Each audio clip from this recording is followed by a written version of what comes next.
Hello বন্ধুরা, সবাই কেমন আছো? ভালো আছো, সুস্থ আছো? আমিও ভালো আছি। তো তোমাদের সামনে একটা ভিডিও নিয়ে আসলাম। দেখো, ঘুম থেকে উঠেই কি বলবো বলো, এত সকালে ফোন করে আমার দেওর বলছে করে, দেখো তোমাদের জল এসে গেছে।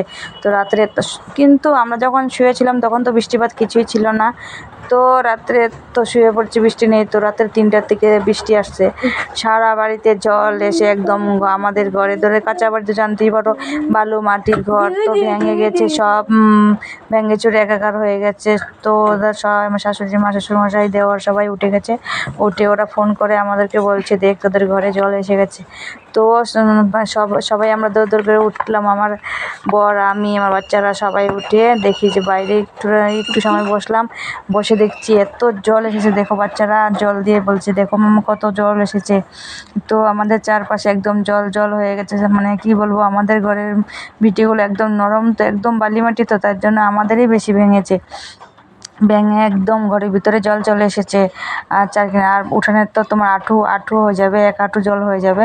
তো বাচ্চারা কি বলবো, বাথরুম টাথরুম যাওয়ার জন্য সব বন্ধ হয়ে বলছে, না দেখো সারা দুনিয়ার নোংরা জল এসে আমাদের বাড়িতে বসে আছে, তো আমরা বাথরুমে যাব না। আমরা এদের কি বলবো, বাচ্চারা আমার কাছে এসে ঘ্যান ঘ্যান করছে, দেখো মামা কত জল এসেছে বাড়ির মধ্যে।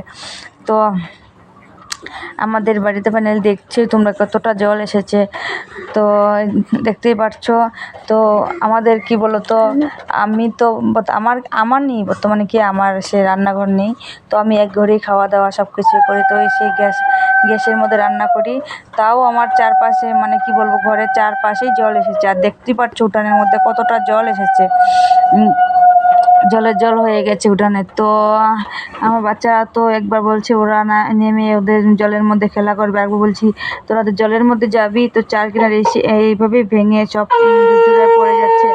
যত জলের ঠেলা খাবে আর কি বলবো, বালু মাটি তো সব ঝুরঝুর করে পড়ে যাবে। তো এত মাটিও নেই, ভালো মাটি নেই। তো মাটি আনতে গেলে অনেক দূরের থেকে আনতে হবে। তো বাচ্চাদেরকে মানা করছি তাদের জলে যেতে হবে না। তো আমি তো বসে কি বলবো, চিন্তা ভাবনা করছি যে কী করা যায়। আর আমার দেওয়ার ওইখান থেকে বলছে, দেখো কতটা জল এসেছে। ওরা তো সবাই বারান্দার থেকে বসে বসে, দেওয়ার শ্বশুরমশাই সবাই দেখে ওরা বলছে যে কতটা জল এসেছে, জল যাওয়ারও রাস্তা নেই। তো দেখ কতটা জল এসেছে বাড়ির সামনে।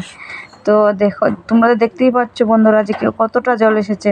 তো তোমরা কমেন্টে জানাবে যে এটা কি বাড়ির জল নাকি কোনো নদীর স্রোতের জল, দেখে বলবে। আর আমাদের দেখো কালী মন্দিরের পাশেই, কালী মন্দিরটা ধরা হয়নি কেন বলতো, ঘরের থেকে ভিডিওটা বানালাম, তো আমি বাইরে বানাইনি। কারণ কেন কি বলবো, আমাদের বারিন্দারা ছোটো মোটো এসে আর পিছলা হয়ে আছে, আর কি বলবো এমনি ভাঙা। তো যদি আমি কিনারে যে পায়ের ছাপ পরে কি হবে বলতো, ভেঙে সব ঝুরঝুরে পড়ে যাবে। তাই মেয়েদেরকে বকাবদ্ধি করতে চাইছি না, কিনারে যাইস না তোরা, এই দিকে আইসে দাঁড়ায় থাক, ওদিকে যাইলে ভেঙে সব কিছু পড়ে যাবে। ওরা তো এদিকে বসে আছে, আর আমি তো আমার মতো করে বসে চিন্তা ভাবনা করছি যে এই জল কখন শুকাবে, এই জল কখন শুকাবে। বাচ্চারা যাবে, ছেলে যাবে স্কুলে, ঘরে কি বলবো রান্নাবান্না করতে লাগবে। একদম এতটা জল, কলের গোড়া যেতে পারছি না জলের জন্য। যদিও যাই কি বলতো, একদম শরীর ভিজে যাচ্ছে।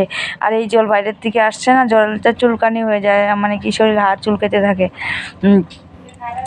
তো আমি তো বসে আছি ফাইনালি এখানে বসে কি চিন্তা ভাবনা করছি। আর ওরা তো এখান থেকে বসে ওরা বলছে একটা ভিডিও বানায় ছেড়ে দে ভিডিওটা, সবাই দেখুক আমাদের বাড়ি কত জল আসছে।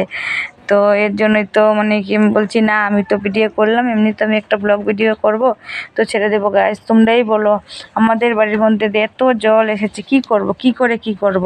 তো তোমরা একটু কমেন্টে জানাবে আমাদের বাড়িতে জল এসে কীভাবে রান্না খাওয়া করব। এমনি জানো আমরা একদম কি বলো, আমরা একদম মধ্য পরিবার বলতে তার থেকেও একদম আমাদের নর্মাল। আমাদের যদি কাজে যায় তবেই আমাদের কাজে গেলেই আমাদের ঘরে খাওয়া আসবে, নাই তো নেই। আর আমার বড়মশাই যে যাবে বলছে, এত জলের মধ্যে দোকানও বন্ধ হয়ে আছে, ওদেরও জল লেগেছে দোকানের চারপাশে। তো দোকান খুলবে, তাও গিয়েছে। এখন আমি রান্না করেছি খিচুড়ি, তোমাদের দেখাতে মনে, কারণ বলতো কেন, আমাদের মোবাইলটা চার্জ ছিল না, তখন আমাদের কাছে দিয়ে দিলাম যে কারেন্ট তো নেই, তো তুমি চার্জ করে নিয়ে আসো। চার্জে নিয়ে গেছিলো, আর পরে আমি আজকে তো কী করবো, বাচ্চারা বলছে মামা খিচুড়ি বানিয়ে খোলো, তো আজকে খিচুড়ি আর গেট ও নিয়ে একটু লাউ নিয়ে এসেছে, লাউ কচু টচু দিয়ে সব কিছু দিয়ে গেট আর খিচুড়ি বানিয়েছি। তো তোমাদের দেখাতে মনে নেই, এমনি তো আছেই ফাইনালি, মানে জানোই তো, অত বৃষ্টির দিনে তো কী বেশি খেতে ভালো লাগে, বৃষ্টির দিনের এইটাই যে সবাই বলে যে না একটু ঠান্ডা ঠান্ডা ভাব যেহেতু আছে, খিচুড়ি আর ঘেঁটই ভালো লাগে। তো আমরা ফাইনালি খিচুড়ি আর ঘেঁট বানিয়েছি খাওয়ার জন্য। তো খাওয়া দাওয়া করলাম, কিন্তু আমার ছেলে তো স্কুলে না খেয়ে চলে গেছে, ওর জন্য একটু মনের মধ্যে কষ্ট হচ্ছে। কারণ কেন বলতো, ও রাত্রেও মানে ভালো করে খাবার খায়নি, তো সকালে এত জল আর কি বলবো, আমার চিন্তায় মাথা ফেটে যাচ্ছে যে জল কখন কমবে।